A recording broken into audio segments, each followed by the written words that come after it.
রাত দিন এক করে চলছে বিরামহীন কর্মযজ্ঞ। মাথা উঁচু করে দাঁড়াচ্ছে দেশের সর্ববৃহৎ বঙ্গবন্ধু শেখ মুজিব রেল সেতু।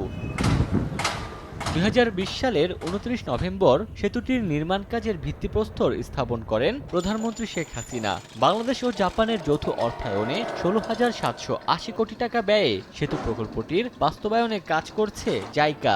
৪.৮ কিলোমিটার দৈর্ঘ্যের এ সেতুর ৩.৩ কিলোমিটার কাজ ইতোমধ্যেই দৃশ্যমান হয়েছে। পুরোপুরি কাজ শেষ হলে উত্তরবঙ্গের সঙ্গে যোগাযোগ ব্যবস্থায় আসবে বৈপ্লবিক পরিবর্তন। সিলভার বসানো হয়েছে ৩৯ নম্বর পর্যন্ত। এখন এটা এক থেকে ১.৫ মাস লাগবে কাজ শেষ করতে। পেন্টিং এর কাজ আছে, তারপর আপনার স্কেলিং এর কাজ আছে, নাইট বোল্ডিং এর কাজ আছে, এই কাজগুলো চলতেছে। আমাদের নির্দিষ্ট মেয়াদের মধ্যে ইনশাআল্লাহ আলহামদুলিল্লাহ আমরা শেষ করতে পারব। সেতুর পূর্ব পারে ৭৫% এবং পশ্চিম পারে ৬৩% কাজ শেষ হয়েছে। প্রকল্পটির কাজ চলতি বছরের ডিসেম্বরেই শেষ করে ট্রেন চলাচলের জন্য উন্মুক্ত করা হবে বলে জানান প্রকল্প পরিচালক।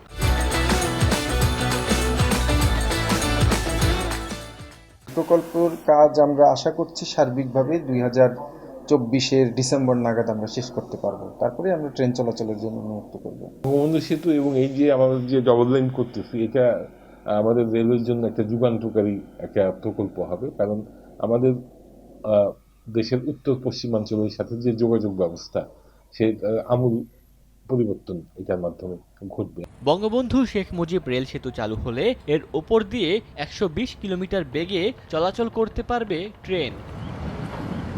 সময় সংবাদ, টাঙ্গাইল।